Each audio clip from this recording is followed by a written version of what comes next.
Hi, Zizaran here with another video, and this is the video I'm the most excited to watch. This is Neon, or Mark, talking about bosses and monsters of PoE 2. I haven't gotten to see it yet. Obviously, I was at Exilecon, so I'm gonna watch and react and talk about this now. Hello. I'll get into, just briefly explain what we're going to be doing. Very unrehearsed. We're taking a bit of a different approach with this one, and what's going to be happening is I got Octavian over here playing. Instead of putting up slides with text and pictures of the bosses, we're just going to demo them live as I talk about them. It's a cool way to do things. Later on in the talk, if anyone's willing to test their might, we will be. We've got some stairs installed. We'll get people to raise their hand. You can come on stage if I pick you. Oh, that's cool. And we will let you fight the boss. If you succeed, or let's say do well enough, I got some merch over there to give you. And then obviously Q&A at the end if we have time, but if fighting bosses is more entertaining, then we can just keep that going. I'm going to move around a lot, sorry to the lighting team. I like to pace. If I do any dancing like I did the last Exilecon that people made GIFs out of, feel free to update them. I have lost a lot of weight, as some people have known, and I would like to have some updated GIFs about that. I love Neon. Thank you very much. So to get into bosses and monsters, well, as seen from the earlier trailer, we have a good 100 bosses, one per area. Except for towns, obviously. So, well, we could put bosses in towns. No bosses in towns yet. So we've got 100 bosses, one in every area, and that's not even talking about endgame. Don't you worry what's going to happen there. We never cease to have our fair share of pinnacle bosses, and obviously the same bosses will reappear in maps and a later topic. As for monsters, we've got 600 distinct monsters with different skills, looks, names, abilities, everything. Every area has a completely different feel to every other area. It is amazing to play through. Everything I played felt very different. Very fresh every time you travel to different areas. You're not getting a lot of the stale repetition. Now, obviously, skeletons appear in more than one zone and whatnot, so it's not completely all unique in every single area. But for those who have played the demo, today you can see what we've got. Now, making bosses is probably my pride point of working, being a game designer. It is the thing I'm most proud of. And the thing I enjoy the most. I like to see them kill people, including myself earlier. It's fine. I practiced that a lot. It's fine. It went good. That was not on purpose, just in case anyone was aware. That was a genuine accident. I did die. It did kill me. I'm not good enough. It's fine. Anyway, so we've got Octavian here. We've got, again, very little rehearsals. I'm pretty much just going to be telling him what I think we should fight, kind of picking them somewhat at random. I'm going to be going through slides and back a whole bunch, but there's nothing to really see but a game client up there. I've just got some this one just says intro numb monsters. That's all it says, so winging it. All right, so we're going to have Octavian go to fight Krutog, who is in the Volcanic Warrens in Act 4. Act 4 is my favorite act for bosses, and the reason being is that you can travel to all these different islands. So as for most acts, they have a consistent theme. So you've got Act 3 being very Val and jungle. You've got Act 2 being very desert Marraketh. You've got Act 1 being the Ezomite and the Gothic horror.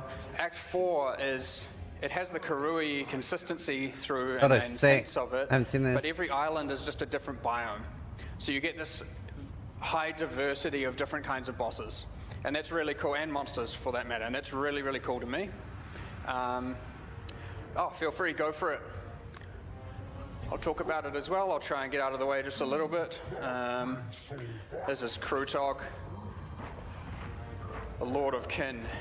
Some of you might have already gotten to him in the demos. And we've got Octavian here playing on the warrior.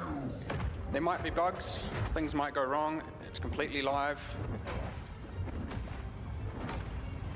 Okay, so in terms of context, one thing, so I played Act 4 as well. I went a different direction. I went for one of the water bosses, and something that felt really bad for me and this felt bad in Act 4 and Act 3, was like the delay. Like any attack that had like a large delay on using, I didn't really enjoy.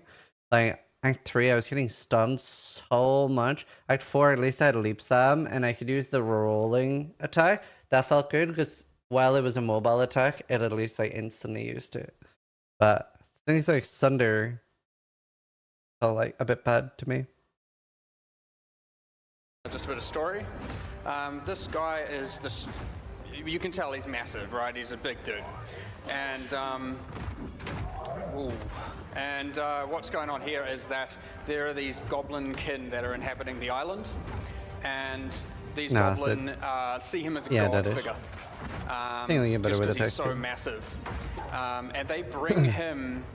If you play through the areas, you can see all the goblins, the goblin-esque. I think they're called kin.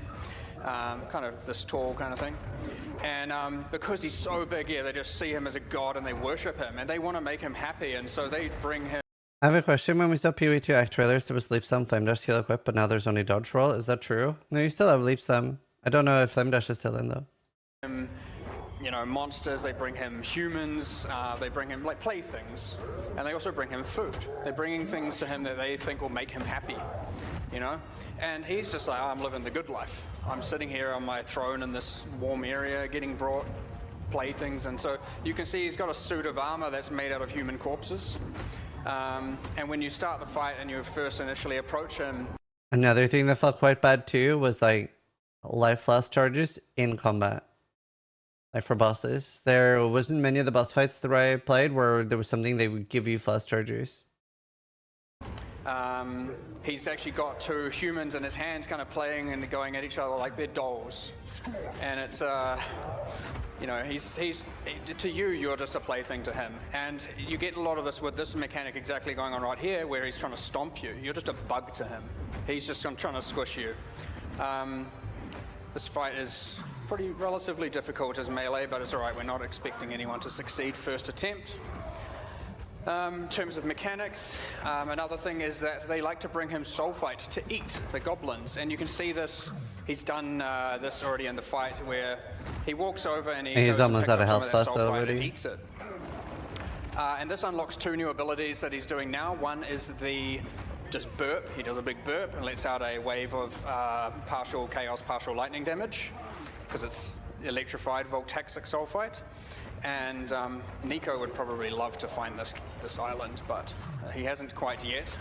We have to find the sulfite. He's not. If he found it, he wouldn't need us. So don't tell him about it. As for the other mechanic, he does a big vomit, and it creates a growing puddle of degen, and which he can do two, so there can be two active at once, and obviously that creates more pressure, makes it harder, more claustrophobia, which I like to have in these fights. So now when he's trying to stomp you, you've got a lot less maneuverability. Now in terms of some interesting things, from a tech standpoint, good attempt, good.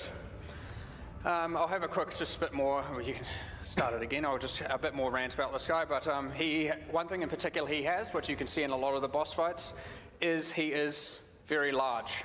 Now this was very difficult in PoE 1, and you'll notice that most of our very large... Yeah, so yeah, you can cast Portal. I think that resets the boss fight too, and has a 3-second cooldown, and they've, logout macro is gone. Sort of. Oh, it doesn't reset the fight. It doesn't reset it. Okay, well, logout macro is gone. If you crash, it pauses the fight until you come back in. There are some issues with that where you could technically log out and just wait for the instance to reset. But the idea is that you win the fight or you die for the most part. So that sounds really good. I like that.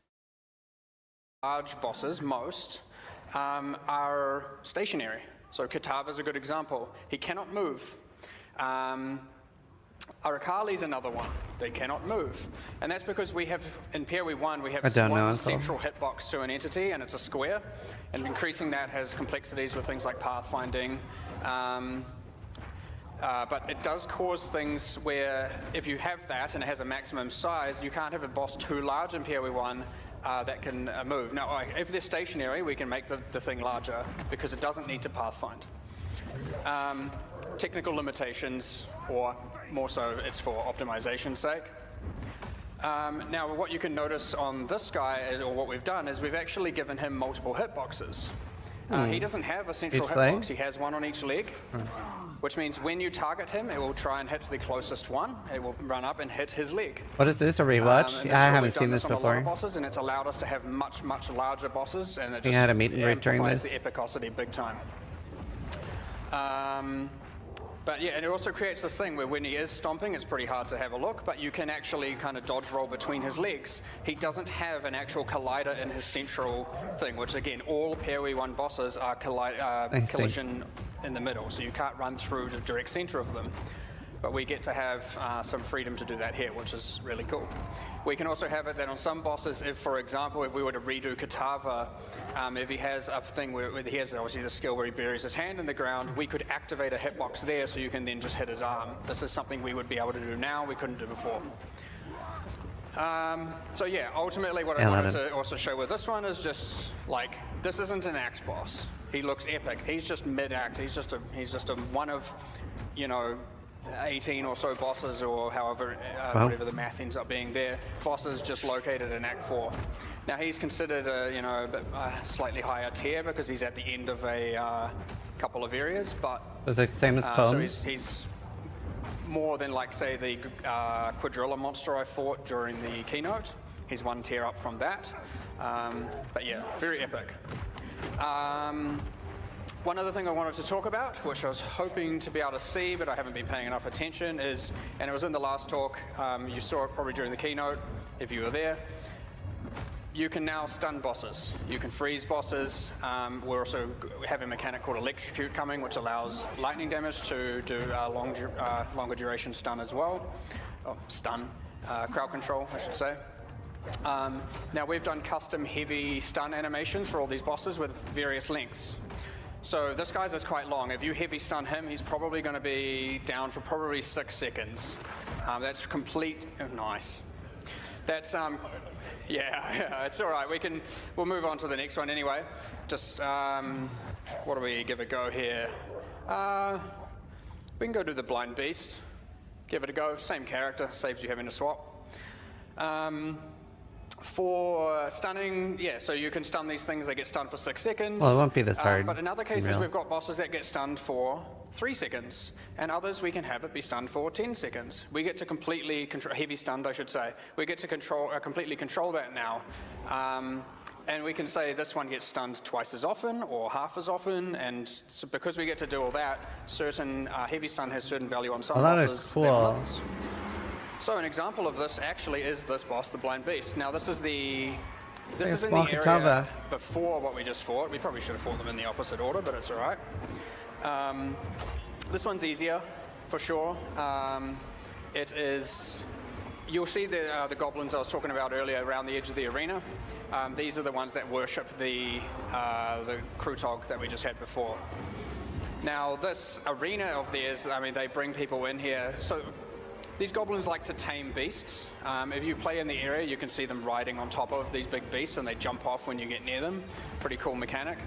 But in this case, this one was untamable. They couldn't control it. So they put it in an arena, they built an arena, and they bring people here to fight against it and to test their might and to see if they're strong enough while they're all cheering.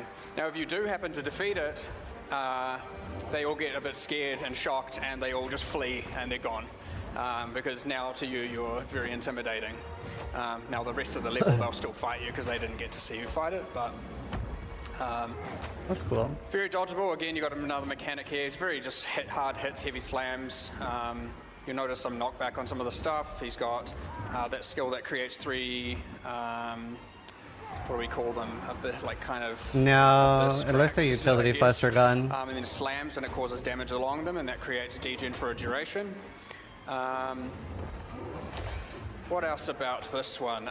So this one, his heavy stun animation, which just happened there. So that was his heavy stun. Now this one's not quite long, but it gives you enough opportunity for him to do the channeled, the heavy impact skill he just had.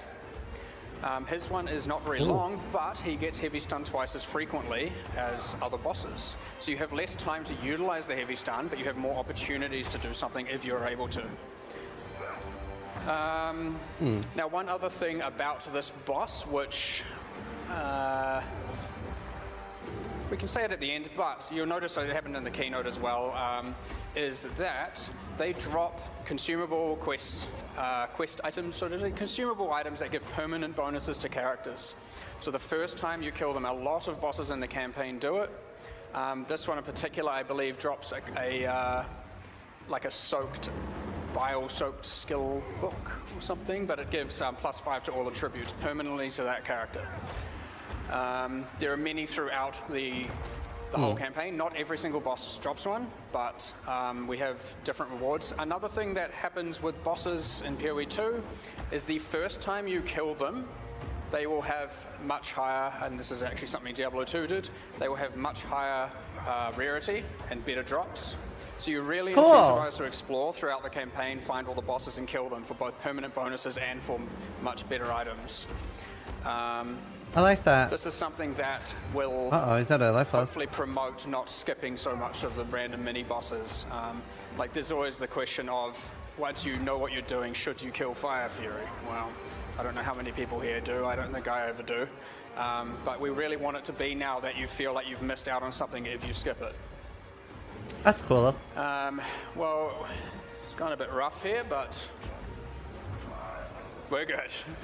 All good. Anyway, if you were to have killed him, he would have dropped probably a quest item that you would be able to use and get a permanent bonus.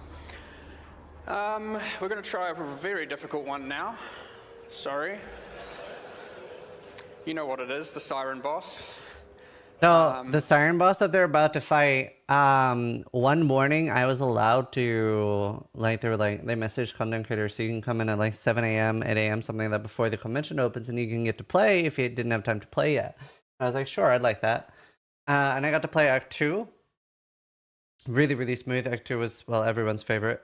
And I got to try Act 4 and the developer helped tell me where to go. Like a general idea, and he was like, if you can get to and kill that boss, I'll give you $100. And that's the boss they're about to fight now. I managed to get it to 20-30%, and then I had to go do my meet and greet. But it's crazy hard. This is like Merveil on crack. Good luck. Don't worry, it's all right. It's all right. Again, not practiced, and that's fine.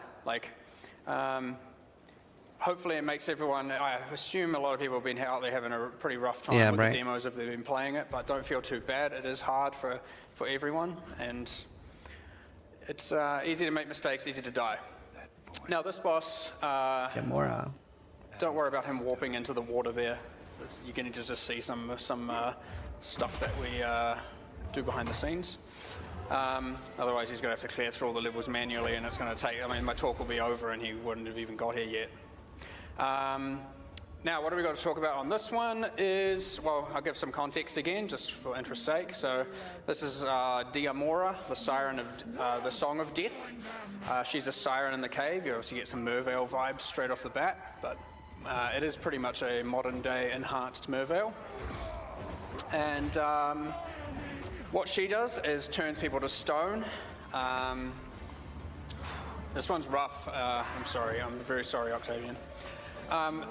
She turns people to stone, and so as you're going through I used the rolling attack to beat her. You see people, petrified people. I would have beat her. So people have tried to inhabit this island that is above. She's actually on the tropical island. Very hard, the caves underneath it or towards the ocean front. And she turns people to stone, and what's happened here is that she'll eat them. But as such, we've got a petrify mechanic, which you haven't yet seen. I don't know if we'll be able to get her that far into this fight. It is brutal, this one. Now, one thing that happened with this one is if we were able to show the phase, she has a petrify mechanic where she jumps into the water, goes into the middle, comes up, and she's just radiating gold. And she's cursed. She wants people to be able to look at her. She's trying to find the one that can resist the petrification. And you can't. You're not the one. And so she'll turn you to stone, and that's during a whole minion phase. But we have one mechanic where mirrors would be spawning periodically around the edge of the arena. This isn't in now, it's been There's removed 3 since. stages. And it was just incomprehensible. You're getting turned to stone from all directions, but the idea was that if you look at her, you turn to stone, and as these walls of water that come up that reflect that, if you look at that, It's you the same also get turned Bella to stone. But then they would spawn periodically, and what I wanted people to do was to move clockwise or counterclockwise around the arena at a fixed pace. And if you overshoot the time, you will end up lapping yourself, and now you've got mirrors in every direction, and you've failed. So you have to move at like, you know, say 25 degrees per some time slot, unbalanced, so I don't know the exact numbers. Now, we removed that because it was just, no one could tell where they were being petrified from or what to do. It was too complicated. Now that's normally fine to do it in-game. Pinnacle content to have something kind of complicated like that. People will find it frustrating, people will find it stressful, and others will find it challenging and something to learn, something to keep fighting until they learn it. And Haley. those are two Here, I'm gonna run to the bathroom real quick. completely fine demographics to target. But Can I when it's remember? going to be progression blocking like that, all of a sudden you've got this just boss where it's stopping 50% of players in their tracks completely. And it's not like you can kind of gear to brute force it in that case, because Petrified's a pretty hard lock mechanic. You might be able to survive it maybe with enough gear, but There's like pretty a few improbable. bigger ones we that removed it like from crazy here, hard. and it is kind It's of my fun. hope that when we re-add it to That's the move I in-game, used. we can revisit that mechanic and see if we do it depending on where it falls in. And That whatnot. thing. Or we'll Those take the same mechanic Shrek and apply it you somewhere else. But ultimately, with that so there's move. this phase going on here. He's fighting the minions that are spawning during it, but he has to kind of always be having, I think it's 120 degree vision cone, as long as he's not, the chills are rough. As long as he's not looking at her for too long, he should generally be fine, but the minions are pretty brutal. Yep. And that gets onto another thing, which is that minion phases, well, you do not gain flash charges for killing normal monsters anymore. You only gain them for killing rares Yeah, and that needs to magics and change. uniques. However, so this is purely downside. These minions are now just like, it's a challenge. It's not a like, refresh my life pool infinitely.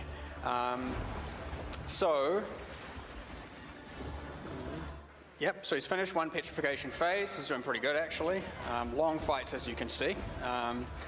It's not intended to be this long. We will have to adjust her life, among other things. Put some cooldowns on some stuff. There's more iteration to be done, always more iteration to be done to get these right. However, it's in a pretty good state. So hard. Flash charges, though, going back to that. Well, tangentially, we have checkpoints, which you saw me revive at in the keynote, if you saw that, where you're just outside the boss. It is a new instance. You start the fight from scratch. However, the checkpoint restores your flash charges, fully heals you, and all of that. If he needs flasks right now, it is our expectation that he finds an opportunity to town portal, which he just did. You'll notice it has an animation. During boss fights, you now have I want to say that's about 2.5 to 3 seconds, but I don't remember the exact thing. It is normally instant, only if you're in a boss fight do you do it. Does it have a cast time like that? The other thing is that in order to stop people from just creating them during emerge sequences and all that, the moment they become hostile, all portals in their arenas are destroyed. We really want, I'll tell you what's disheartening is when you make Katava and you go and see the world firsts, of which some of you might even be here who did this, and you're literally using 40 portal scrolls to fight, going, oh, he's doing a skill, portal to town, portal back in, sit in grace period.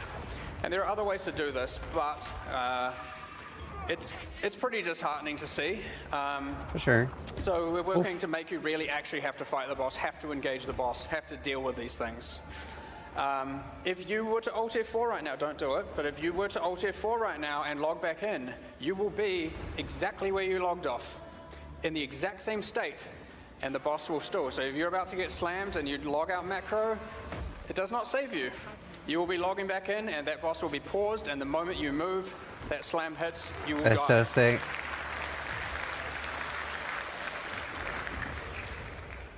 So the checkpoints, F hardcore? yes, you have to No. start fight from scratch. Like it's a better thing for hardcore. Like I support that a lot. What if you log in hours later? Then the instance will have been closed. and you will basically have a log on macro. But it's more about, it's not really about that. The reason like we use log on macro now as well, the way we are using is it's just a design change, right? They don't have the technology to pause the game currently, right? The reason why current log on macro is good is because it prevents DC death. But if this new way also prevents DC death, and you actually have to do all the content, like all I'm hearing from PoE2 is I'm playing Trade League. Because like bosses are going to be so valuable to kill, right?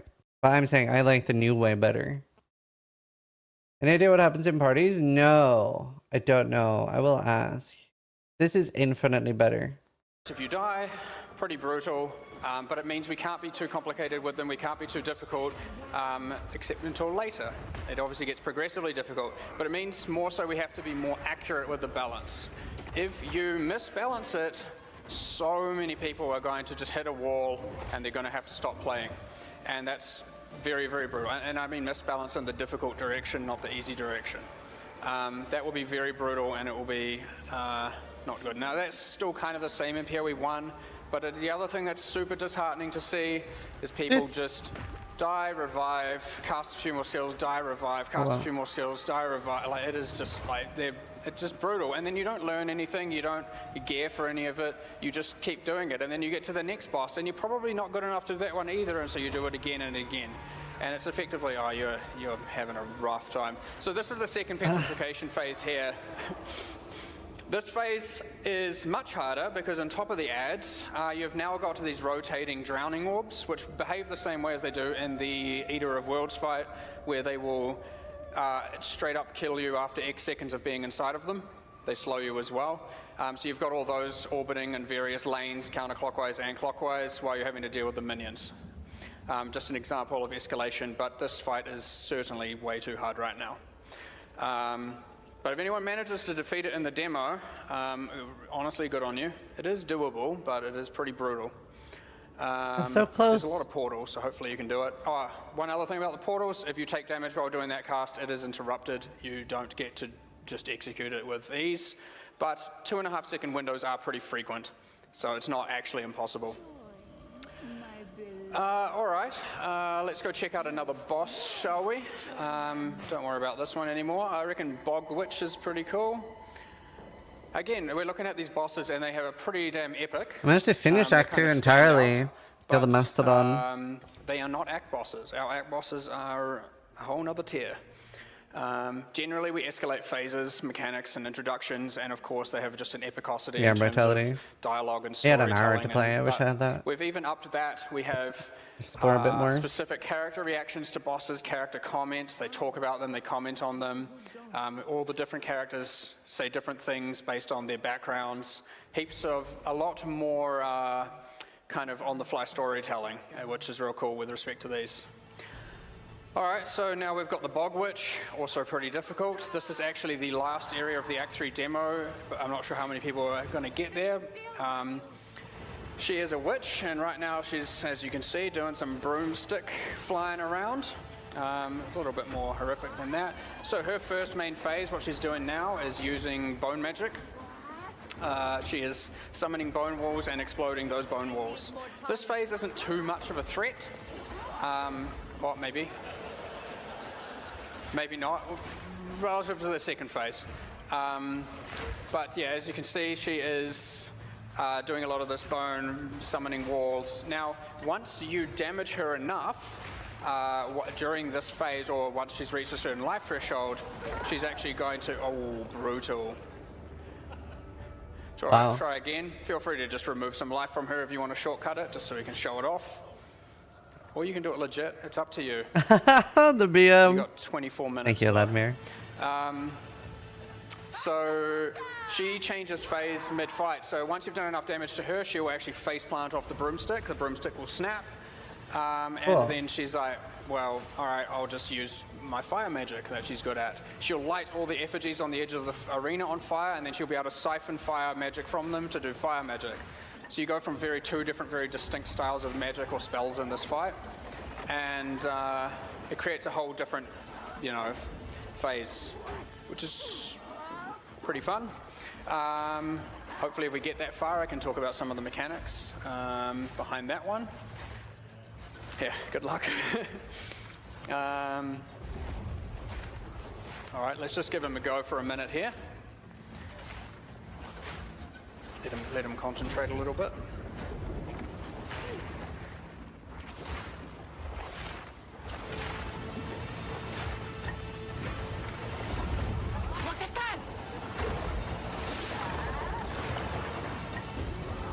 Just want to see you get her to phase 2. Comet's not worth it. No pressure. Comet's actual dog shit, and the reason why Comet's dog shit is on any boss that actually has a lot of HP, their energy shield is regen before your Comet goes off. So it's pretty much exclusively only worth it. Wait, what do you mean, Rush? Pretty much exclusively only worth it with Unleash. I had it with Unleash and Spellico, and then I got 6 Comets. That was kind of worth it. But like when their energy shield regens. Yeah, sorry, C. Thank you. Yeah, I'm not a big fan of some bosses either. It took one of our designers, Jason, a lot of work to get her to do that kind of drifting vibe as she comes to change. Wow, that looks sick. So that mechanic, okay, here we go. We've got some fire magic going on. So that one you just saw, she creates 2 walls on either side of the player in line with an effigy and then siphons the fire from the effigy to her. But interestingly, what you can notice here, you can see the fire actually splits at her, sending damage that way. So not only running to the sides is safe, standing directly behind her makes you safe. It can be sometimes hard to maneuver into that exact position, however. You can see there is a cone behind her that is a safe zone. Otherwise, she's got fireball, she's got flamethrower, she's still got some bone magic, which is apparently rough. But yeah, anyway, moving on again. Mastodon Necromancer, I reckon. I did that. I'm saying internal names, by the way. I have no idea what they're called in the demo right now. I honestly forget. So I think that one was called the Bog Witch or something. Pronunciation to be determined. So this one's in Act 2 on the Huntress. This is in the Mastodon Badlands. Bone Pits, I think, is the second area. Here we go. So you've got these necromancers here. Again, more bone magic. And they summon this giant. We've shown this one off in the old Yes, I managed to kill this in my actual playthrough. However long ago that was. Won't be fighting this one for too long, but because we'll move on, not because he'll necessarily win or lose. But what this one brings to the table, or the difficulties or complexities of this one, is when you've got a twinned fight, how do you make it that once you kill one, it isn't just completely boring and trivial? And so that's what we had originally. That's what happened. I killed the Mastodon and the fight ended. Now I'm dealing with half. You never want a boss fight to just become, unless you've done an interesting mechanic to temporarily get ease out of the fight. We don't want it to be that you just all of a sudden have, you know, a half-paced fight and it's like, oh, it's fine from here out. The fight should get harder, they should escalate, they should get more difficult. And that is what we had to accomplish here. So when he dies, he leaves, like, his energy is still linked to the Mastodon, so he remains and he does his magic still from his corpse. And it would use this kind of mechanic, but they'll be moving throughout the arena, so it adapts. When the Mastodon dies, the Necromancer just completely gets a bit angry, or he takes back his power from what he infused into the Mastodon, and he amplifies all of his skills. So his lightning strikes hit differently, his meteors hit differently. When I killed the Mastodon first, it just said, like, it just faded to black and said, congratulations, you won. That means getting both to as low health as possible together and killing them at the same time is one strategy. If you find it is easier to deal with a buffed Mastodon, then killing the Necro first is easier. And if you find it's easier dealing with a buffed Necro, entirely based on your playstyle, you'll build your skills. You have those 3 decisions of what decision to make in order to make life easier for yourself. Maybe it's just not in the version of the demo. It's hard to make those decisions on the fly, but if you go in there with, say you attempt and then you go in for another attempt, you can easily make that decision and you can go, I'm going to focus DPS on one or the other. Just let this play out a little bit as well. But you can see that the Huntress is so much more zippy and reactive. It might be a bit weird, but it's we're not going to show it. There's no need. And that is just, interestingly, the hardest boss in the game to balance so far has been the first boss in Act 1. Hey, Scott. Every single day, some game system changes. A player skill changes, a new mechanic is added, like all of a sudden there's heavy stun to deal with, all of a sudden something. And so you've got this thing where you're working chronologically through areas and you start with this one boss, and I probably wouldn't be surprised if we've had to rebalance that first boss over 500 times in order to make it feel right. And you don't know you're going to come up with a new mechanic the next day, you just it just happens. And so then all of a sudden character balance changes in such a way, or unique monster life or stun ability or something changes, and all of a sudden you've got to rebalance everything you've already done. It can be quite taxing, but what it results in is you often want to leave things, not 100% because they'll become 70% a week later or less. In terms of how, well done. All right, so you can see now from this, going back to this fight here that Octavian's doing, you can see now there's a new mechanic introduced, which is there is both a moving kind of bullet hell style projectile sphere, as well as what we call volatiles, which are the Huntress is so much chasing him better. that will explode once they make proximity. So fighting just the Mastodon is now harder because you have to deal with these two extra mechanics. But he's doing pretty well. We'll have a success here, I suspect. I believe. So yeah, going back to the Miller, it was actually the Swollen Miller as the first boss. It's been very, very, very hard to balance is one word, but lots of time spent on it. The other thing is we really don't want it to be that you can walk up to him and just hold down a button, not dodge a thing, not evade a thing, and survive. And at one point we had only one life flask. Yes, well done. At one point we had only one life flask, one mana flask, and without the normal monsters now giving flash charges back, we ended up deeming, and I mean on, not overall, I mean on the beach, what you start with. And what we learned is that often you will run out of flash. If you just stood there and held down attack, or whatever skill you have, you would run out of flash charges and life before you killed them, most of the time.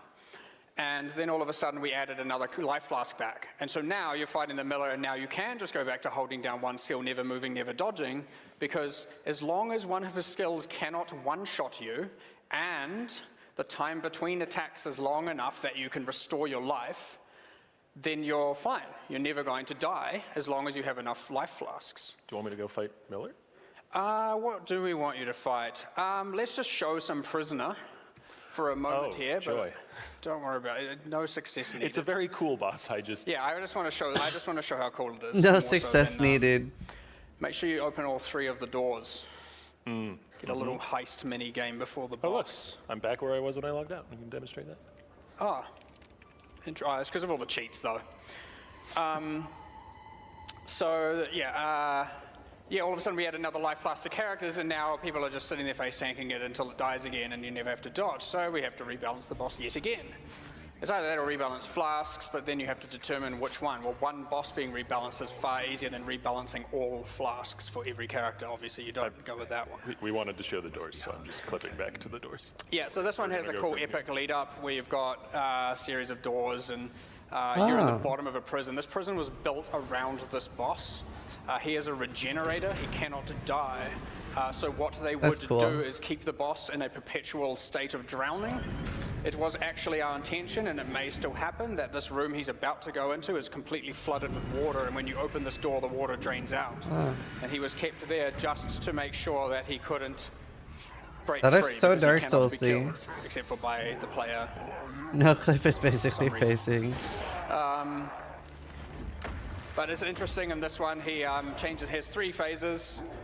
He definitely sets a new bar, but brutal. There are actually ballistae around the arena, and the first time you phase shift him, he will take a knee, and then you hit the ballista fires at him, and the spear goes, the big projectile, it's a big metal spike, That's goes cool. into him, and he can pull that out and now use it as a weapon. So there's phase change number 1. The second one, the second ballista, he will get shot and he will lose his entire arm. It will be gone. He will then kind of Dragon Ball Z Piccolo style grow a new one. And that arm is fresh and imbued with, like, his corpse is all Yeah, the rotted, boss so he looks doesn't sick. get to use too much magic, just the cold magic from his like frozen organs. And now he regrows a fresh bloody arm and he can now use blood magic, and then you've got phase 3, so he's both got a spear and blood magic going on. Jesus. He's very difficult. Oh, nice heavy stun. No. Damn it.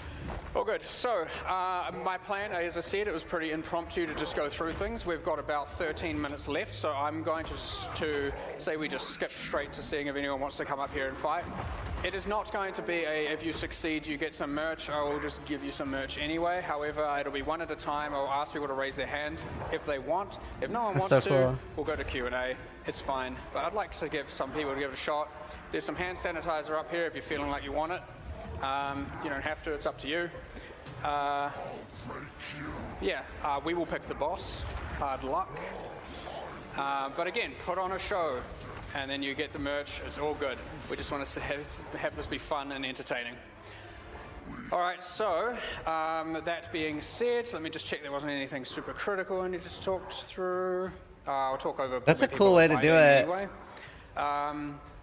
Does anyone, especially on the ground floor, if you're up there, you might want to move down if you want an attempt, but I can't see too well here, so I'll just pick whatever I can see. Oh, I see someone right there. Oh, I'm Yes, so dead. you who stood up. Stairs are over here. Come give it a Ian. go. I saw a waving hand. It's very hard to see the rest. I got it. We'll give the we'll do ones we've shown here a little bit. We'll give the blind beast a go on the warrior. We keep renaming that class, and I keep almost mispronouncing the other name. Welcome. Give it a go. Give it a go. So he's going to set you up. Go over there. He'll get you into the correct position on the correct class.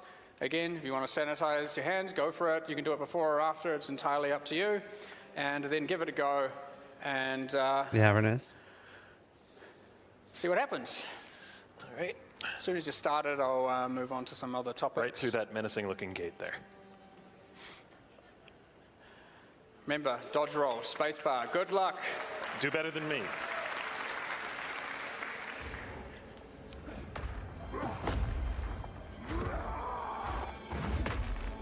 You got your war cry on W. You've got So cool. your sunder on R. Now this character has, on right click, it's called armor break. If you hit the boss 3 times in this case, it will break its armor.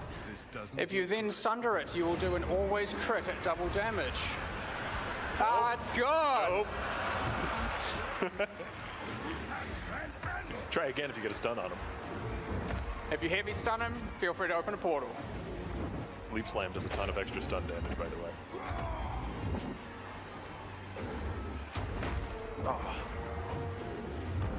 When he's armor broken, using the right click, if you hit him 3 times, R, the sunder, will do an always crit at double damage. E, Wow. which is the leap slam, will Why do did it disappear? It's the 3-second 1000% channeling. or 500% more stun damage. So Very that's hard to portal mid-boss fight. I think it's 500. Yeah. 500? I put the number in there, I should know. When you do that, Look at that ideally focus you would then face. heavy stun him. What you can then do is immediately war cry followed by a fully powered up channeled ground slam. And that should do a lot of damage.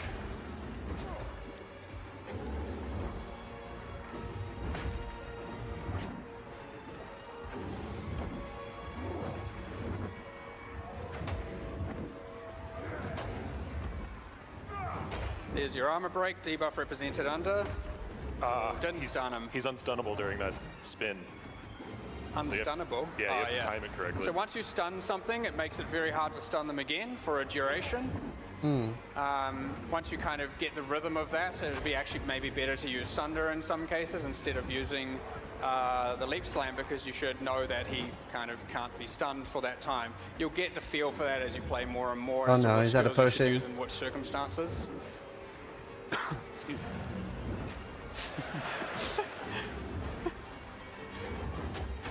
try. You can do this damageless. Oh. Nice. Oh. Nice. Just gotta get back to it.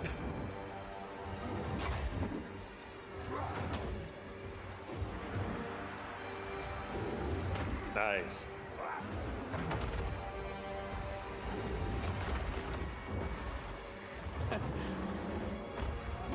Please let us keep buying Oi. portal. True. Nice.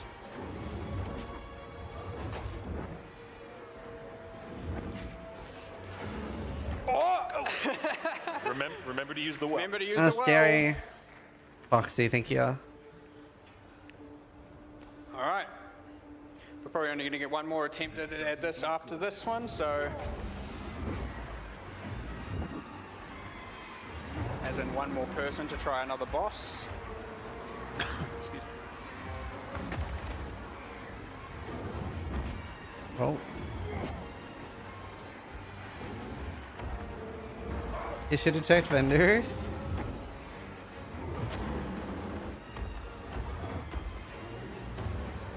Nice. That's a cool way to do things, though.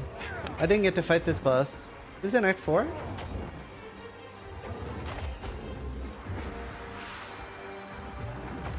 Good Sunder. Big chunk of life there gone. Yeah.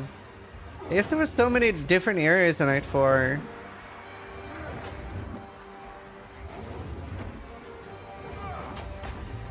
Oh, it's way cooler watching it on the huge screen.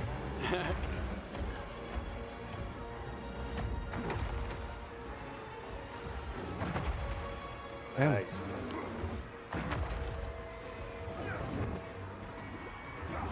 He's killing it. Over halfway. Yeah, Act 2 is like feeling very normal.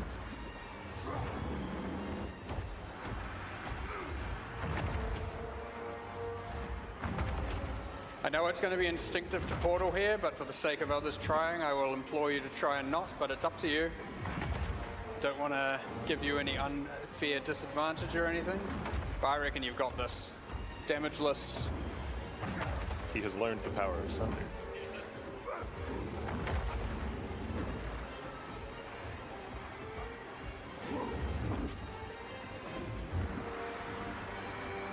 I don't know if he has it.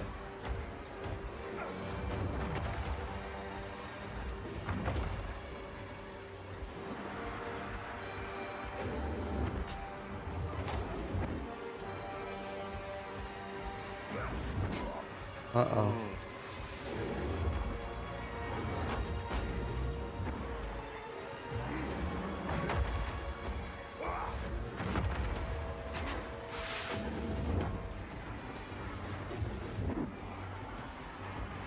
As far as I'm concerned, you've already won, which is awesome.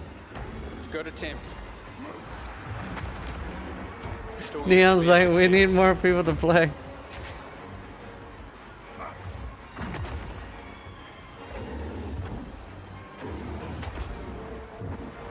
Die already, yeah. He just wants to get off the stage, yeah. Very nice. Oi. Home stretch.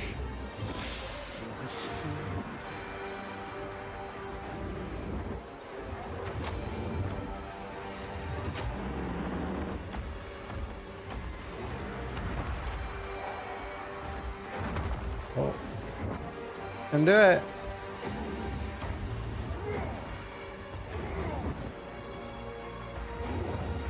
Actual gamer. One thing I'm noticing a lot here is the instinct to use shift, attack in place all the time. It does result in misses. It is very hard to change the muscle memory there. I appreciate that. What a Chad. Perfect example. You got this. Oh, easy. Do it. Nice.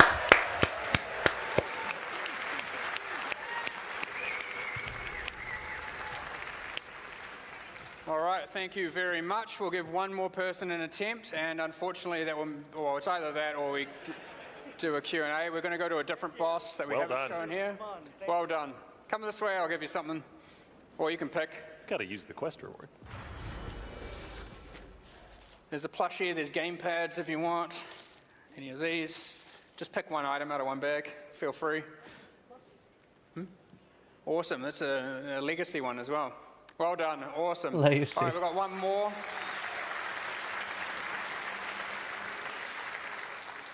Oh, you're right up the front here. Let's go. A curve? Where am I taking him? Now, the good thing Nice is if carve. you dive very quickly, someone else gets shot. Hey, Neil. Nice to meet you.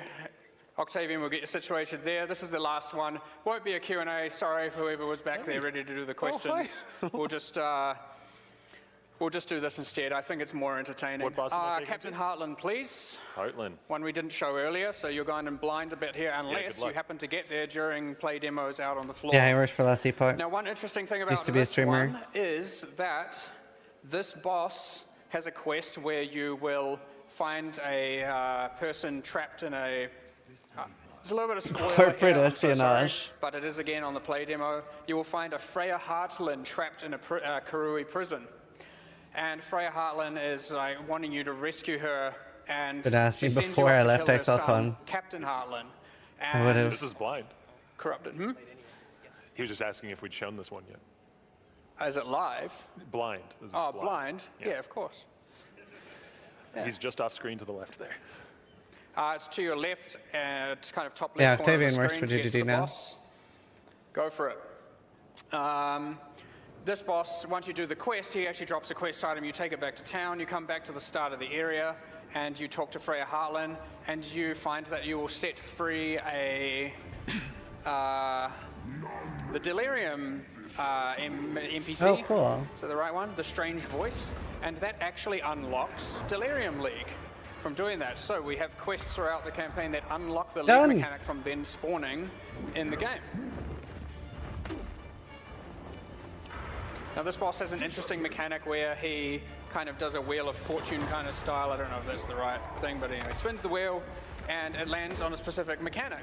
And then it flashes a particular That's color. So in this cool. case it was kind of teal, which means he will use that skill Fair until he price. spins Oh my it god, look at again that energy shield. and changes the thing. So that one went to a different color, which I think is he will summon a giant anchor from the sky. I can't remember the color correlations. Oh no, same color.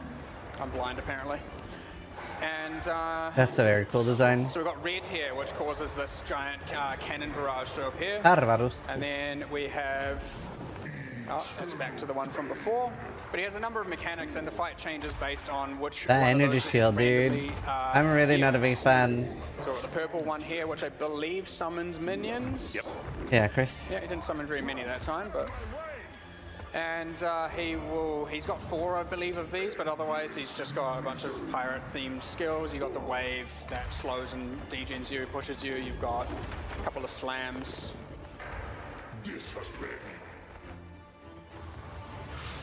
Ooh, yep. That is one of the 4 mechanics. He's got the cannon fire.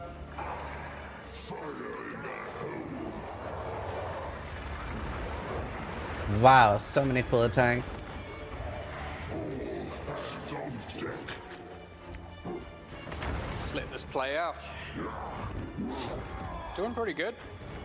All hands on deck is apparently 2 hands on deck. Oh, there we go. That's more sense. Just for the team back there, if I run over the time too much, because we've only got 38 seconds left, come and just tell me off. We're good. We're good. Good timing. attempt. Car was like, I got you. I'll die on purpose. Alrighty, well, there's no time for Q&A, and we're perfectly hitting the end of the time. Anything else to talk about here? Any quickly, I didn't even get into any monsters, which is unfortunate, but that means there's more talks. Well done. Grab some merch. You don't have to succeed to do it, mate. The entertainment value gets you your prize. Anything, feel free to look for more. Awesome. Well done. Applause. Come on, good effort. All right, That's a good that's talk. about it, and hope you enjoyed it. It was very unscripted. I've got all kinds of notes here I never ended up reading, but it's fine. Go play the demos. Hope you have a good time.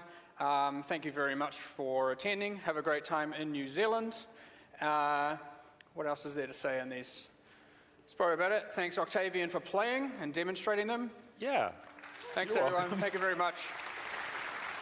Could have died a little less. But That was really good. That was really good, man. They have so many good talks, dude. There's so many good talks.